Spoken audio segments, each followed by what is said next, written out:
Donald Trump making some news over the weekend, as he always does, but specifically on what he said about taxes and what he looks for when he files his taxes. Take a listen.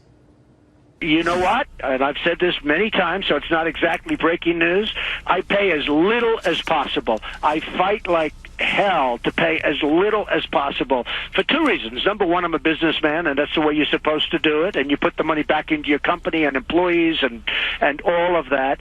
But the other reason is that I hate the way our government spends our taxes. If he didn't say, I'm trying to pay as little in taxes as I can, I would think he's insane and he's doing the wrong thing. He's trying to grow a business. That's partly how you do it, by paying the least in taxes you can. So, Mr. Mayor, I've got to start with this bombshell report in the New York Times that Donald Trump may have avoided federal income taxes for almost a generation. Is your campaign disputing the authenticity of these documents from Donald Trump's 1995 tax returns that was mailed by an anonymous source?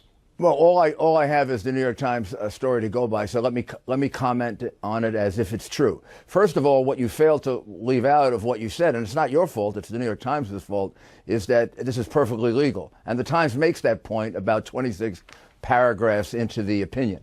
Number two, the Times fails to point out that he has an obligation as the head of a business to take advantage of and to use the lawful deductions and tax advantages that are available to you. I advise my clients to do that. The headline should have been, Donald Trump takes advantage of legal provisions in tax code. You might remember a few years ago it was pointed out that GE paid no taxes. Yeah. So the reality is this is part of our tax code. The man's a genius. He knows how to operate the tax code for the benefit of the people he's serving. Well, that's interesting because, Mr. Mayor, you say that he's a genius. Donald Trump said during the debate that not paying federal income taxes makes him smart. Does that mean that the rest of us who don't look for every possible loophole and provision to avoid paying our fair share of taxes, does that mean the rest of us are stupid?